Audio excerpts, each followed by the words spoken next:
Each year, Microsoft Research hosts hundreds of influential speakers from around the world, including leading scientists, renowned experts in technology, book authors, and leading academics, and makes videos of these lectures freely available.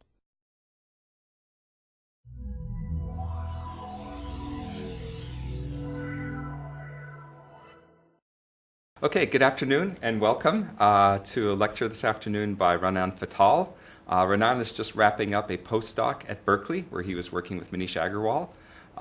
He got his PhD at Hebrew University, Jerusalem, and that's where he's going back to take up a tenure-track position. So we've collaborated in the past on doing some edge-preserving filtering, and today Raanan is going to be talking about image dehazing. Thank you, Rick. Thank you for the invitation. So, today I'll talk about dehazing images based on a single image. So in every practical scenario, we have some amount of haze, fog, dust, mist, something that occludes the scene as the distance between the camera and the object grows. This is also true in underwater photography, aerial photography, and regular photography, I guess.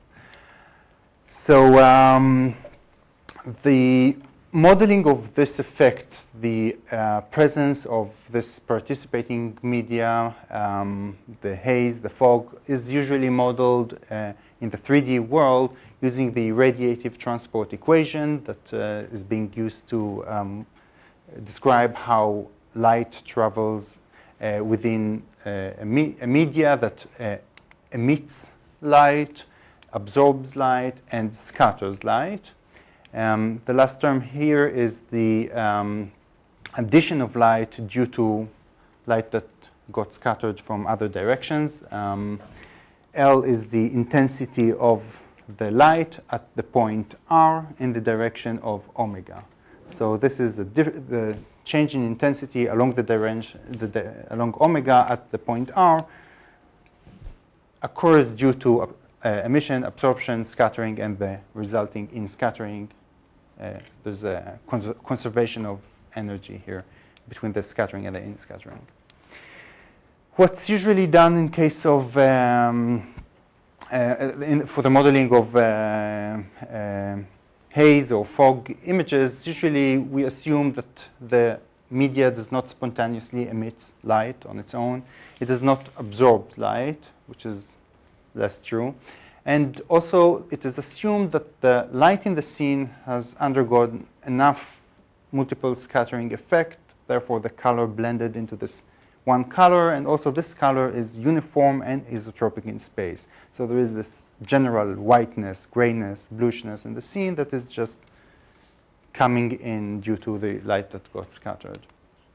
Then we integrate this equation, which is in 3D, along rays from the object into the camera. And what we get is a very simple formula that the observed image, okay, so this I of x is the image at pixel x, which is a vector xy, and I itself is an RGB vector. Okay, so this is, we have three equations here defined on 2D, x and y.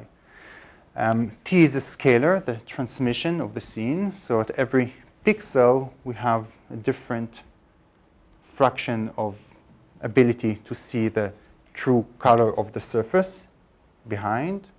And we have, as a convex sum, whatever we lost our sight, is we get it back as this white Airlight color A, which is basically due to the conservation of energy that the radiative transport equation expresses.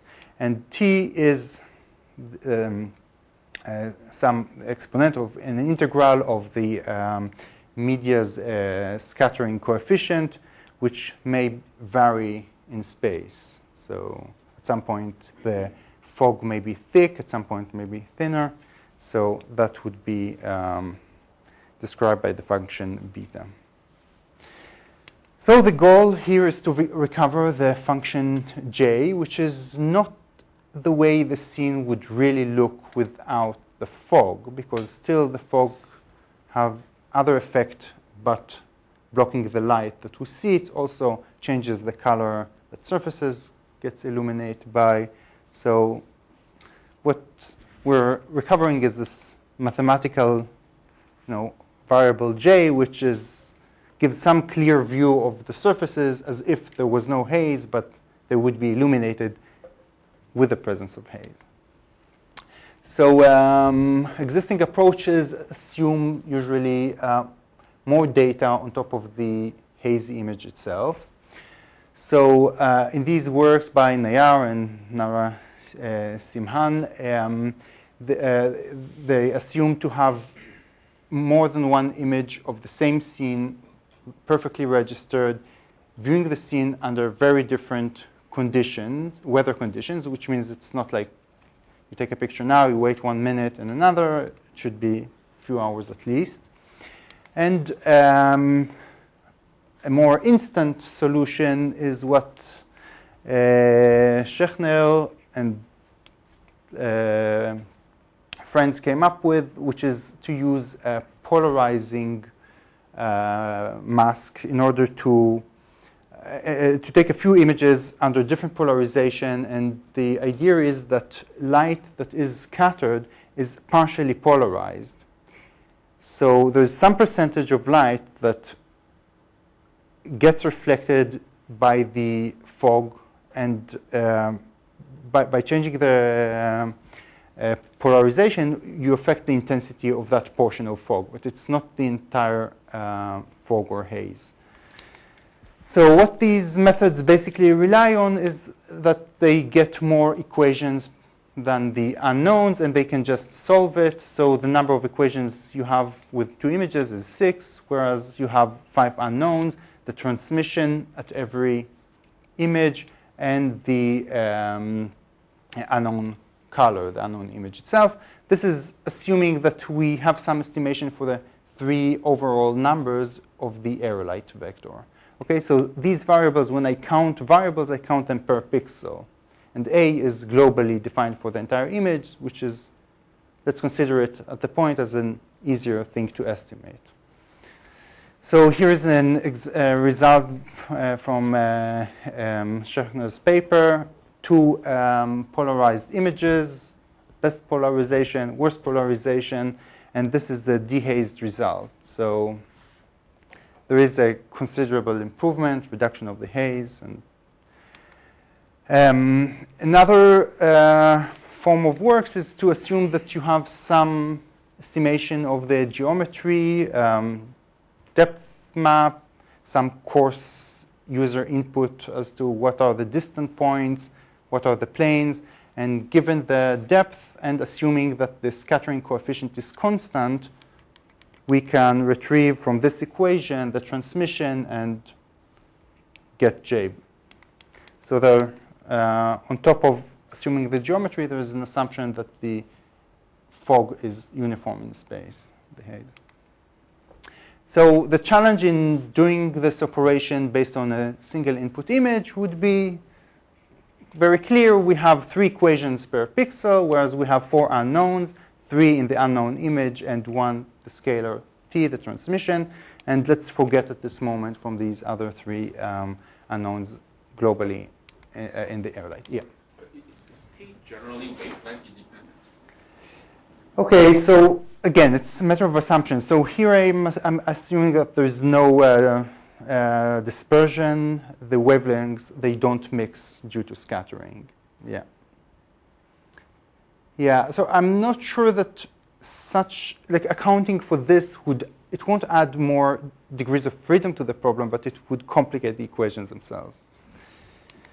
So this one additional dimension of uncertainty, I'm calling it the Airlight albedo ambiguity, and it can be expressed analytically by the addition of this another degree of freedom S, that for every value of S, we get the same image I for the same value of T and J and A. Intuitively, what it means that the uncertainty that we have, the ambiguity that we have, is the question is of how much of the Airlight color do we have in the original surface. Okay, so the original surface may be, this deep red, being masked by a very thick layer of haze, or it could be all the range between the other option, which is basically that the surface itself was faint, it had a lot of the Airlight color, and there was barely haze. So our approach is to reduce the number of degrees of freedom in the system to begin with, but we start by refining the model. The model, that is, we add 1 degree of freedom at the first step. So what we do is break the image into a product of reflectance times the shading component. So this equation becomes this, and this is the starting point of the work, and we're all familiar with this shading and albedo decomposition. The reflectance is 3D vector, and L is a scalar describing the homogeneous part of the process of the light reflection from a surface. In case of a Lambertian surface, that would correspond to the amount of illumination reaching the surface times the cosine of this angle, but it's not necessarily limited to a Lambertian model. Okay, it's a general decomposition, and we now reduce the dimensionality of the problem by assuming that locally we can assume that every pixel there's some neighborhood of pixels that have the same albedo, that it corresponds to a surface with the same uniform color, and it may change only due to shading. Okay, so this is the simplification that we're making, which means that R is no longer R of X, it's just these 3 numbers. So what it means that we've just concentrating the discussion into some small neighborhood of pixels that have the same albedo value. We break this equation into, we break the color of that surface into 2 components. One component is orthogonal to the Airlight color in R3, and the residual component, R, okay, that lies in the complement linear space, and we normalize these 2 components. So R becomes this linear combination of 2 vectors. One is A, the Airlight, and one is some vector that is orthogonal. We just absorbed some factor into the shading component, so, and we denote it by L tag, but it just differs by some constant in this region. It shouldn't make that much of a matter. L tag could be treated as the shading times some scalar, and it's not important, the scaling factor. Eta is the mutual component between the surface reflectance vector and the Airlight color.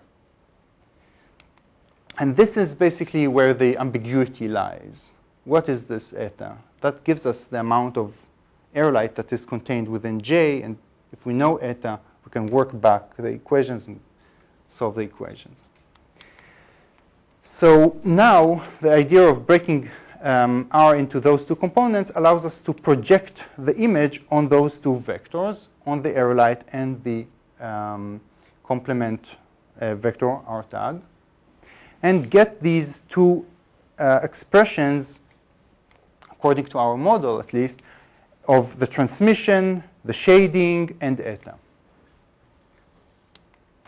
So this is an example. Here's an input image I. This is the projection of I on the Airlight direction, the color of the haze, and this is the residual. So as you can see, there's no haze here, no fog. The residual is a signed image? The residual is a signed image. No, I'm sorry. No, the residual is a positive image. Yeah. In the background, it seems to be gray, where I thought it might be black. There would be no component. Because the thing is that the components may be signed, but I'm looking at the norm of the residual. Okay. So once you remove, once you remove A from I, you may get a vector that have negative components, but I'm looking at the norm of these vectors. So I'm looking at the sort of upper part, which is I can't tell what is what's wrong with something, but it's a positive value. So, right. Yeah. I still don't understand how you get I in IR. Do you know the values at all? Is this a representative set of? Okay, so at this point I just assume that I know A, the Airlight color. Okay, so I forgot telling you about that. So let's assume for now that we know those 3 global numbers in the image and operate assuming that, and at the end we'll talk about how we estimate those. So we can, at this point, get the original image, just project it on these 3 numbers, this vector, and compute the residual. So this is very easy to compute given an image, those 2 components. Okay? So we have here 2 equations. This is a scalar, this is a scalar, but we still have 3 unknowns, T, L, which are dependent on pixel, and we have 1 global unknown, eta. Okay? So we have almost the exact number of degrees of freedom, but just 1 number that we have to determine. It's a very important number, but it's... We have the same question, Rick. Yeah. If we assume that A is white, for example, here, then IA, it's clear that's kind of the white component of I. That's true. And then, so again, IR, I would expect 0 color, right? So what under the green in that, for example? Why isn't IR sort of all that stuff away from white? I guess what I would expect it to be, the orthogonal. The orthogonal, yes, which means that it's supposed to be 0 here. Yeah, right. And green in the tree. Green in the trees, but I'm just showing the magnitude of that. Okay, so it's just the magnitude. Yeah, this is, okay, so these 2 are scalar functions, right? So the projections these are projection over 3 vector by 3 vector, so these 2 are scalars and just color-coded in grayscale. But if you multiply them, for visualization purposes, if you multiply them by A and R prime, you get 2 color images, which should add up to the Right. original. Yeah. So that's another way of Yeah, showing this slide. presenting this. Yeah. Okay. Although at this point we don't know R tag. We know how to project on R tag because it's a complement of A, but we don't know who it is exactly, because we have to determine eta first. Okay. Right? This is, Okay, so in other words, for each value of eta, we get a pair of functions, transmission and shading, from these 2 equations that we have here, right? So all we have to do is to find the right eta somehow. And now comes the idea of the work. So the shading component of the image comes from the orientation of the surface reflectance properties, maybe some global scene geometry, which involves the shadows that get casted. These are the processes that generate the shading function. Whereas the transmission depends on the thickness of the haze and the distance between the viewer from the scene. So let's concentrate on the armchair here. So if we, for example, look at this segment here that corresponds in both images, that we may see some resemblance, that here we have this, this discontinuity or edge in the shading, and we have some discontinuity in depth. Still, if we look at the graphs of those 2, we don't see a simple relation between the 2.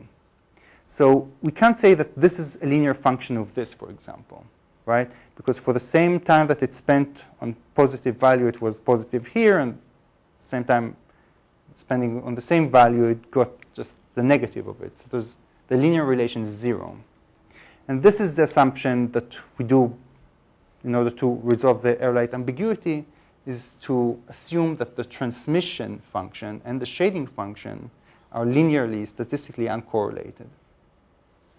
Why is there a discontinuity in the transmission? They seem to be continuous depth. Okay, so yeah, that's true. But so this is data that I got from some paper that estimates the depth in the scene. So it comes probably with its own errors. But so what you're saying is that there shouldn't be this steep discontinuity. It should be like some line and some like slightly different profile than what I drew here. But still, it would have not showed zero correlation because for the same value on both sides, you get different values on that function. So there's no linear correlation. Okay, so. Well, what if you take the derivative of the depth? Would that have any correlation? Okay, so one intuition to think about it is that the shading, okay, if I have the function, the depth function, its derivative is proportional to the shading, right? Because it's the radiation. Okay. So if there is no significant change between one side of the region that you're considering to another, so any non-monotonicity in the function would give zero correlation. Okay, because it would be, if the function goes up and goes down, it would give positive derivative here and negative derivative here for the same function value. So again, you get zero correlation. And also, if you work out the integration by parts of a function and its derivative, and there's no change along the segment that you're considering a major change, most of the changes are some fluctuation in the function itself, you can show sort of, mathematically, heuristically that this integral would be zero. I can show it to you later. Well, I can see that at discontinuities there won't be any correlation, but in areas where the surface is smooth, the derivative would have some correlation, right? Won't there? So, my sense is that shading tend to change much more than depth. Okay, so here you have this. Okay, there is some slight, difference in depth between, that point and that, but it's very minor one. Right, but the correlation is it's non-zero, right? Correlation, there is some correlation. Okay, but it's low. Fine. Even in this case, it would be very low. So the assumption that it's uncorrelated would be, it's an assumption. It's not a truth, but it is an assumption. Yeah. Okay? So shading is more sensitive than depth. So when you have local fluctuations in shading, usually they're not accompanied by changes in depth.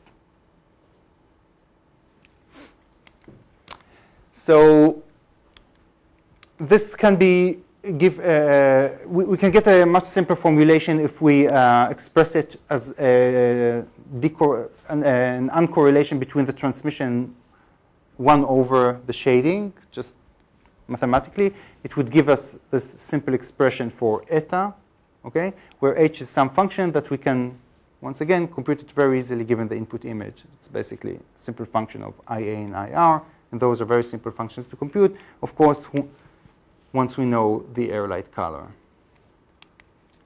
Okay, so given eta, we know how to compute the transmission from just algebra of the earlier equations. We isolate t, and we can recover the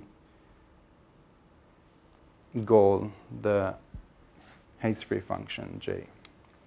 So here's an example of this to give a more visual sense of things. This is the input image, and it is made of a transmission layer that oscillates radially and shading layer that oscillates along these diagonal lines. So what we see here is sort of, it's not exactly a superposition, but it's an addition of this component and a modulation by this component, right? Because the shading modulates the purple color, and then you add this. This is what we see here. And this is the output when calculating eta according to this formula.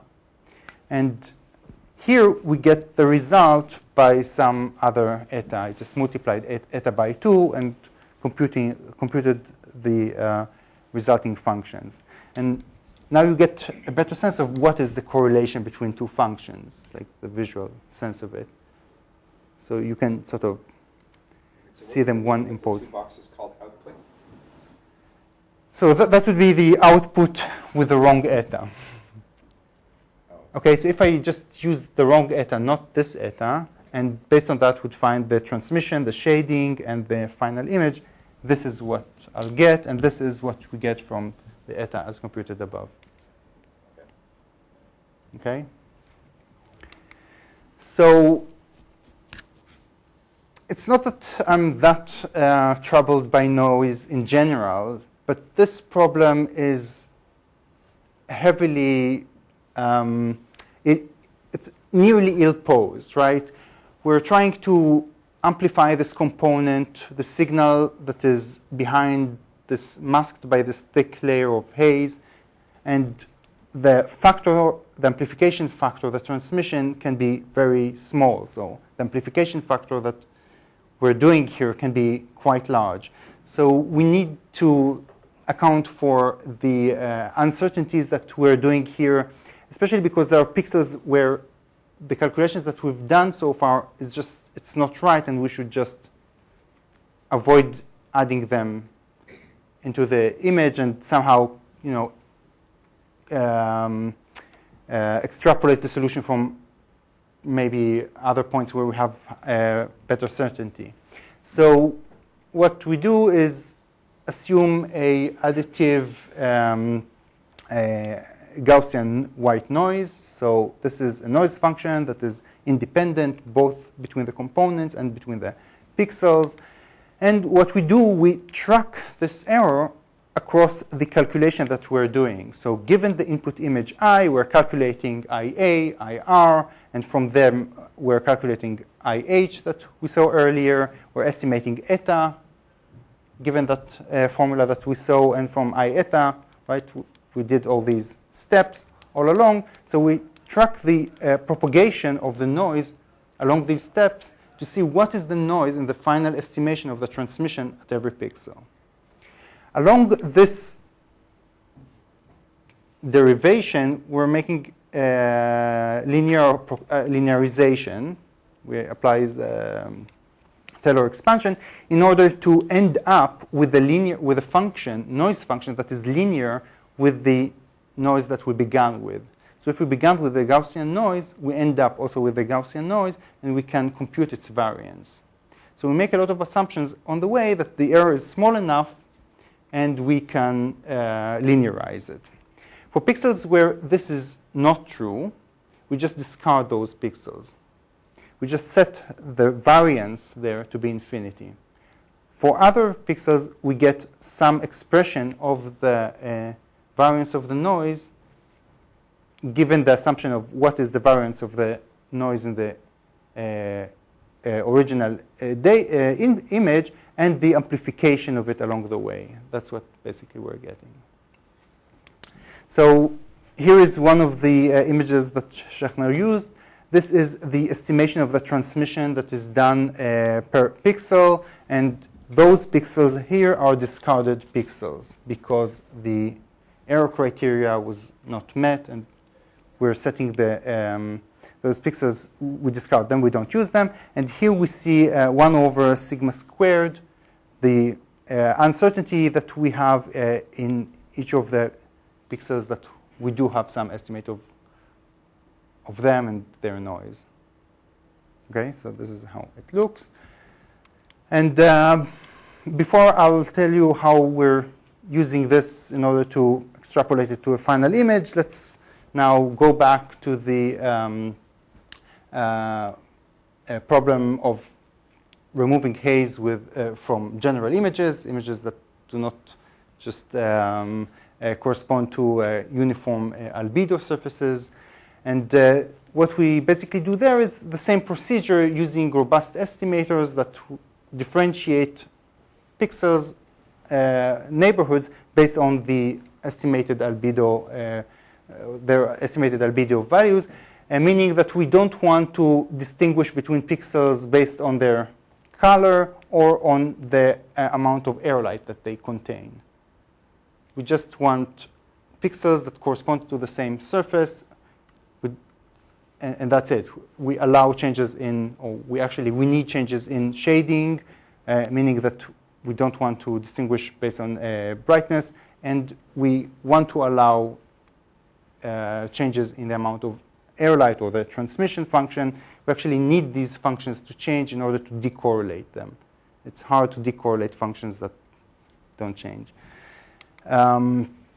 So what we do for that, we compute a naive haze-free image. So this gives us the invariance with respect to the changes in the airlight.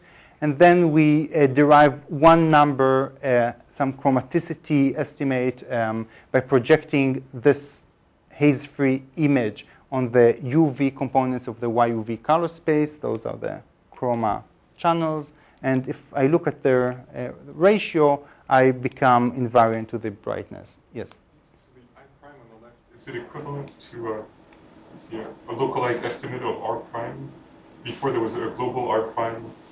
Yes, that's what it is. Yes, that would be the, yeah. So R prime is the norm of I prime, yeah. So here now you can analyze the model of I prime, create a statistical model. Instead of a global constant, it can be clusters and something. Yes, I'm using it in a few slides. I'll use this relation, yeah. So I end up with this one number per pixel that tells you what is the color, and it's mapped onto an angle on the circle, and the difference between two pixels would be the shortest arc of this measure. Okay, so it's some measure that makes me invariant to changes in the illumination and the airlight. And then we just define the robust estimators using little omega estimators for the covariance, for the mean. And what we basically do is do the earlier steps, but use those robust estimators in order to decorrelate, in order to compute eta. And eta now is per pixel value. Although we expect it to be piecewise constant function, we still estimate it per pixel, because for each pixel, we do the statistics on a different set, different weights. So finally, we try to account for noise, extrapolate for pixels that we didn't have noise estimation, so we assume that they're poor on their own. So we build this Gauss,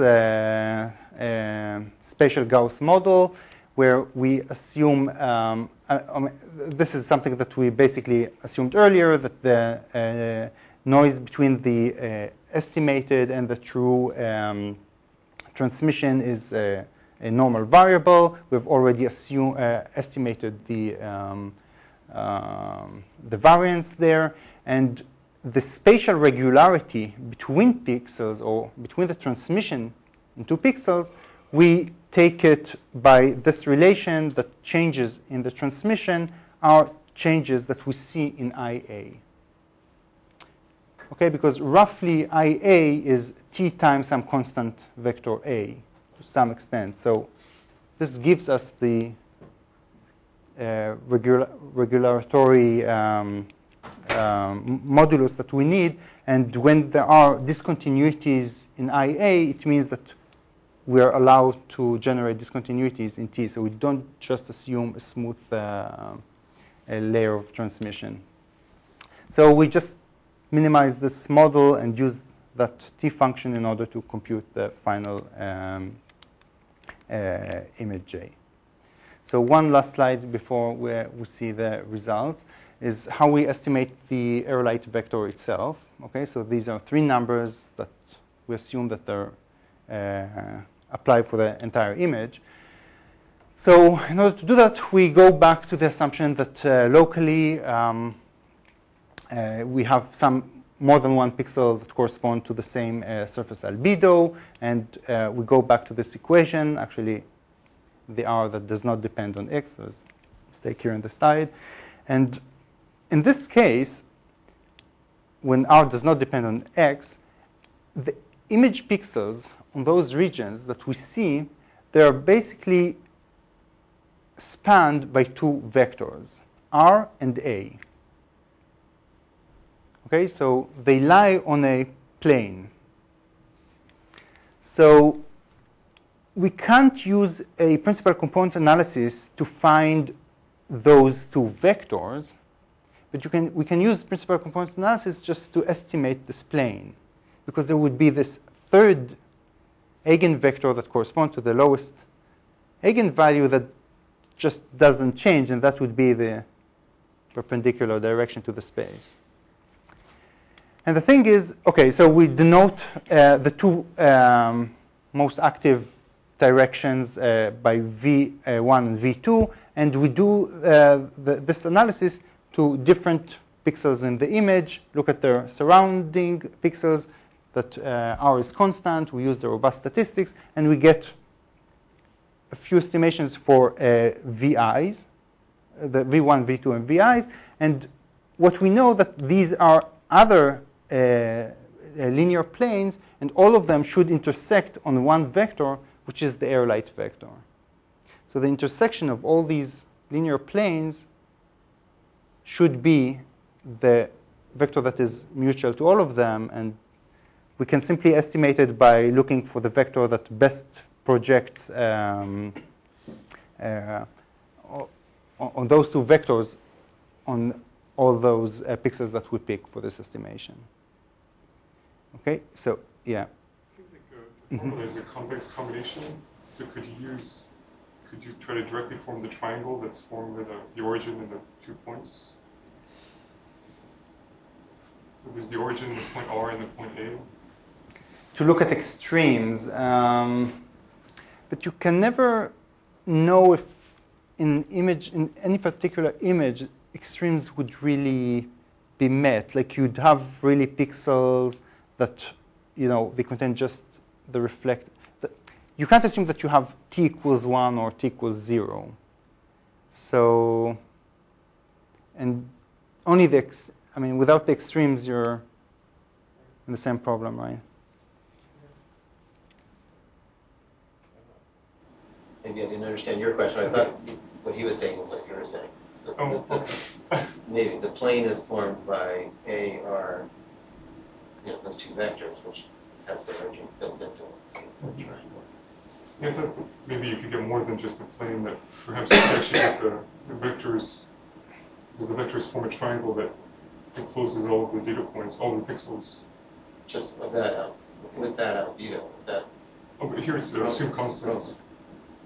If you do the PCA around the origin, and it doesn't show the origin of the RGB cube, but if you do the PCA just raw without subtracting the mean, doing the plane fit in 3D, you normally subtract the mean, and then you can have an arbitrary plane that may or may not pass through the origin. If you don't subtract the mean, then you definitely have a plane defined through the origin. So if you just do raw PCA on your RGB color spaces, it will fit a plane that passes through the origin. Mm-hmm.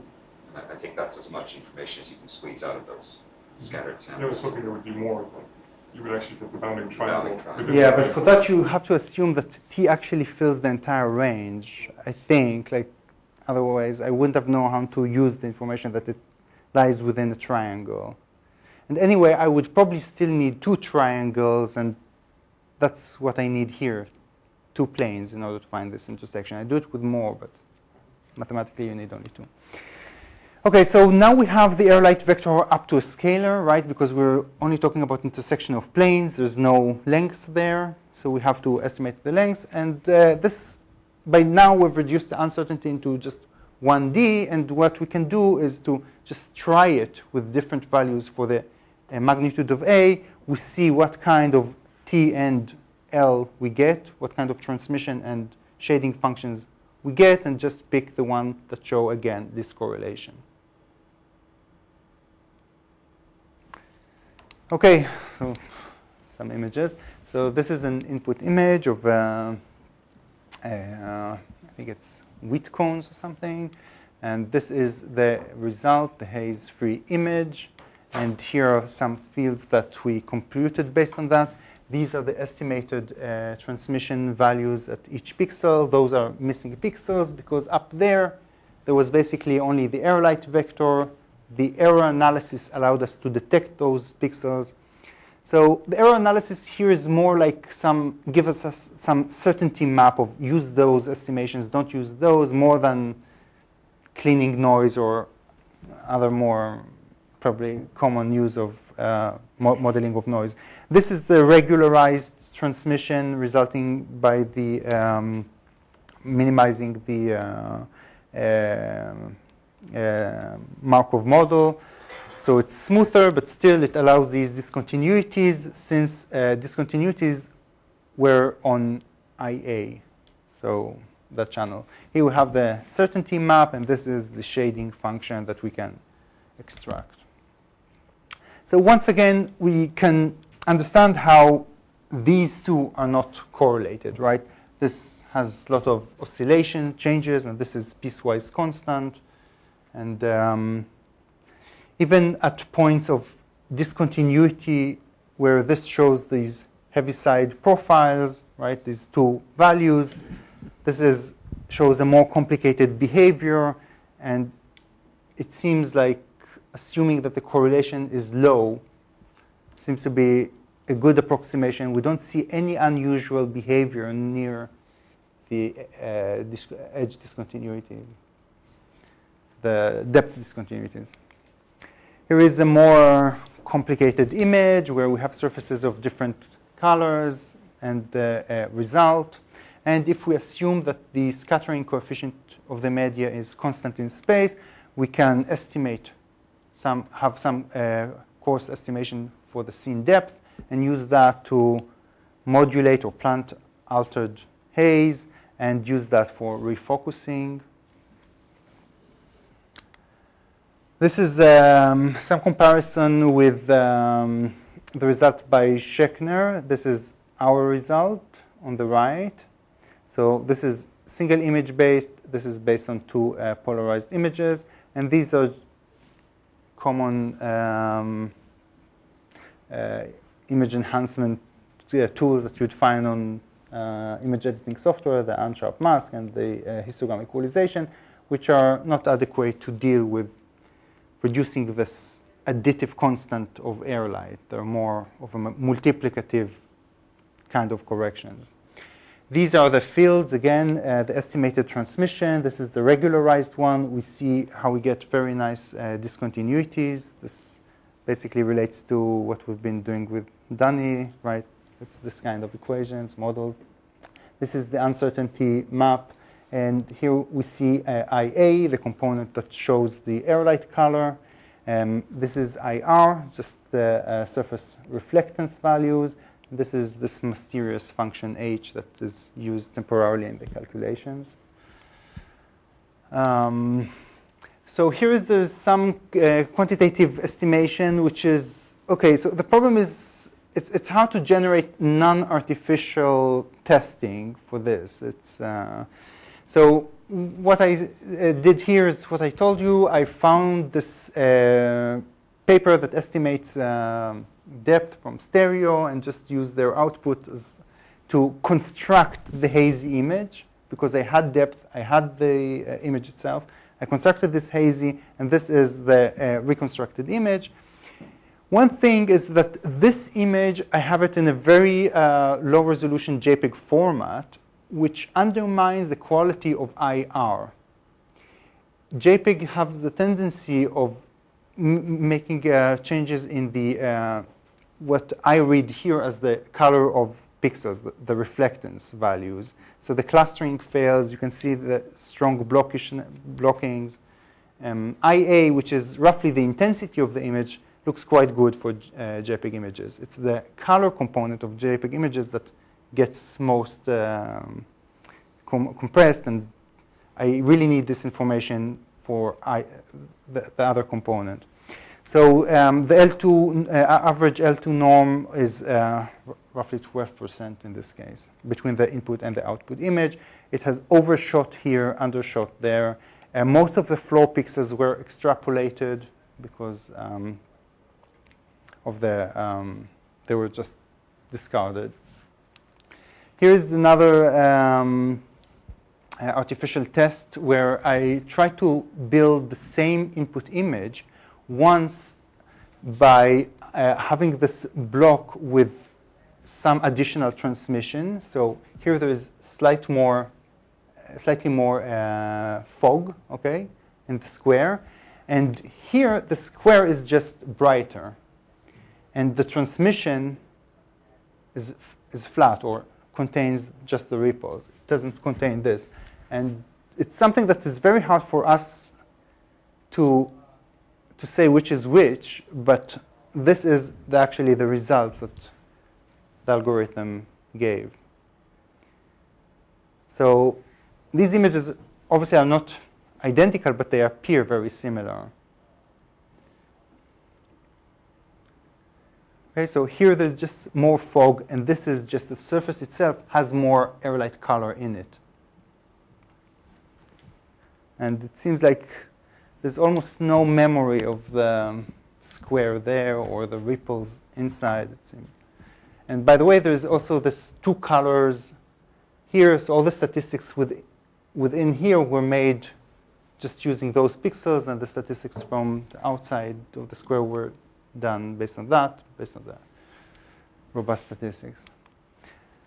And the result on underwater photograph, aerial photography. This is, by the way, the eta component, which is per pixel, but we can see that it behaves piecewise constant depending on the albedo of the surfaces, right? It's quite piecewise constant. This is the forest image that we saw. Here is just enhanced fog that I just manipulated. Some more images. Here we can see a major mistake that the algorithm does. The color of the roof is very close to the Airlight color here. And it, in general, if a city scene, it will be very bad. gray, Yeah. gray, Yeah. Yeah.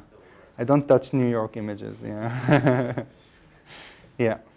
So one thing that you can hope for if you play with the criteria of how much noise you began with, at some point that would be discarded. That's what this parameter basically allows you to do. And the depth would be derived by some extrapolation. That may help in many situations, and it may not. So yeah, this is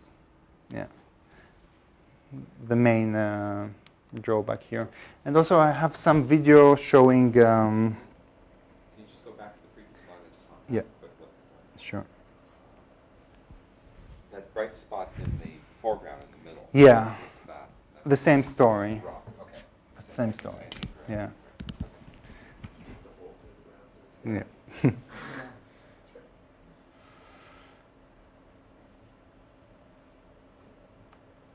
Should have that open.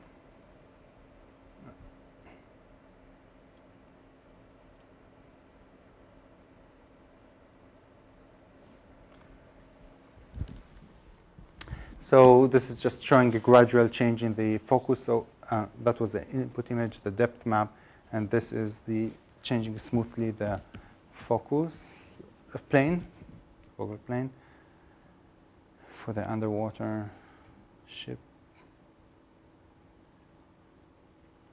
So it gives some coarse estimation of the depth that is reasonable, can be used for these purposes, and also for novel view synthesis. Okay, this is so given some estimation of the depth, you can rewarp the image to imitate the change of viewpoint. That's a bit. You can see more artifacts, for example, here. And here.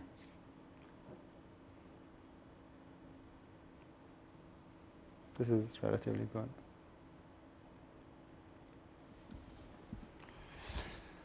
Okay. So how long does it take to train? So, okay, that's it. So most time you spend just solving the linear system when you minimize that functional. Otherwise, everything is computed explicitly.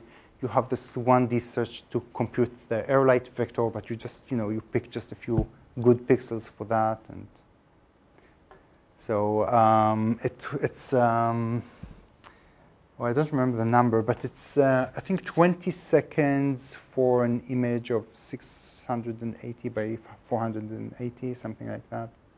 It's, yeah.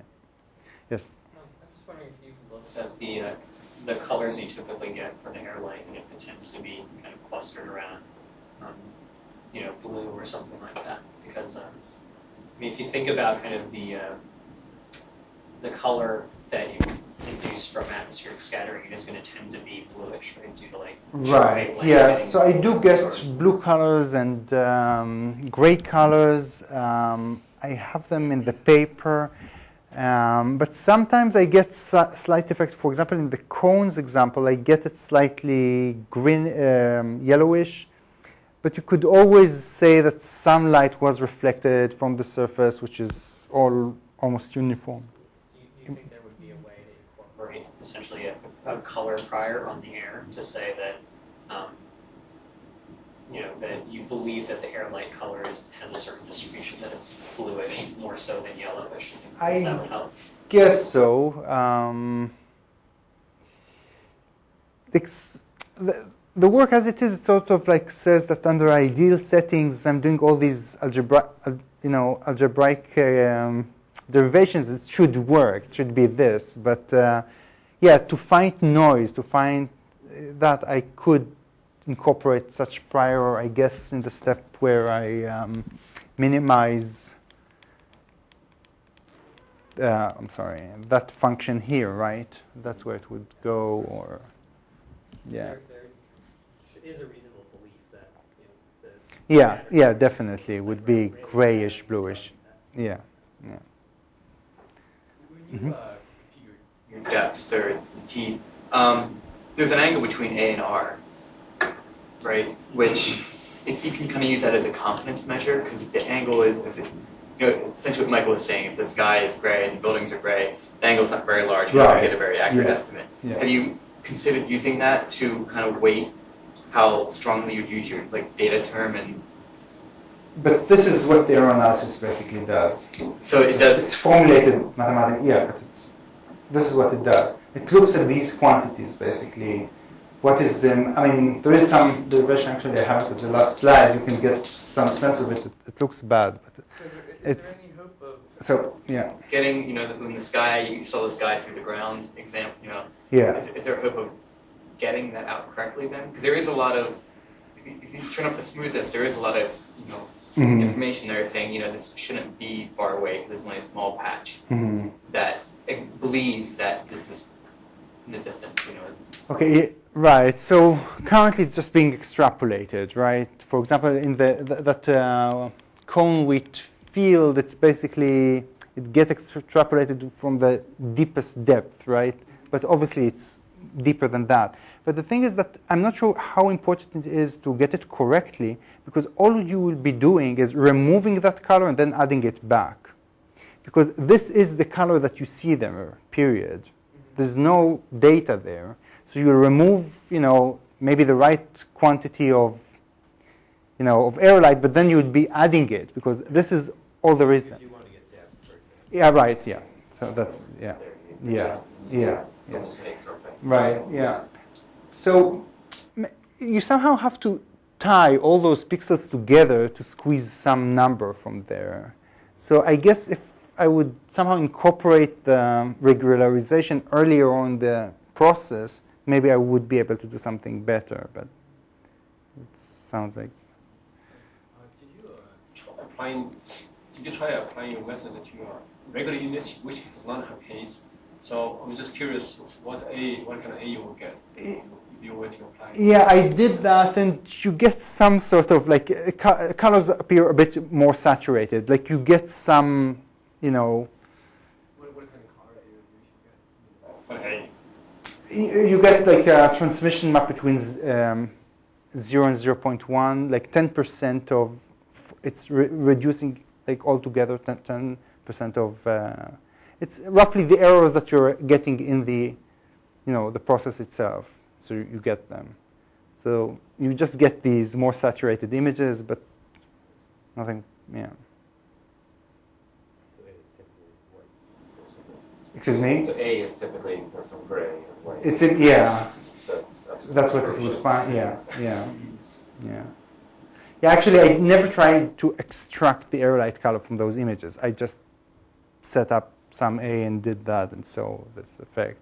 And I used gray. But yeah, I didn't estimate. If you try to estimate A, Yeah. you wonder what you would get. Right. You might get a lot of blues. I'll get some. I guess that the whole assumption that there are these sublinear spaces and their intersections would just give this random vector, which would be probably very saturated in one channel, and it would all collapse, from there on. find some nonlinearities in the imaging process. Right.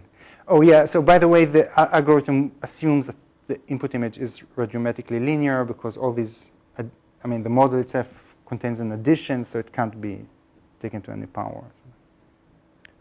Another question regarding the, because you were trying to do the ground truth experiment, because you could not find an image which both has get haze and without a haze. Right. Yeah. So I'm wondering if you could just do a smoke. If you put not a true smoke, but I was about to buy a fog machine, a smoke machine that people use in discotheques. Apparently, they're very cheap. You buy them for $25, shipping free. But smoke juice is expensive. But I got some images from Johannes here that seems promising. They've used it also for the same purpose. They assume that they have the depth. So I'm trying to settle with that. Or synthetic images. Oh, this is I'm getting very good scores. So it's not that much of an indication. Synthetic real scenes. Real thing. Right. Video game and Yeah. Okay. Yeah, I can sure do that. Yeah. Excuse me? The Middlebury stereo is that, it'll be better quality images than what you had. What That's right. So- The chair was just some random image you found on the web Yeah. that said it had depth. Yeah. At Middlebury College, we have a database of about a half dozen different Oh. images with very, very accurate, Oh. real photographs with very accurate depth. That would And then be you could do the synthetic haze yourself. I'll ask for And then you that. could analyze how Yeah. stable the A is, things like that. Yeah. Most of these images happen to have a large chrominance spectrum, so your A estimates will probably be fairly stable. Okay. But Yeah, it's that's then when you get important. into something like a dull city that Yeah. it's going to be Yeah. more iffy. Yeah. Okay, well, thanks a lot. Thank you.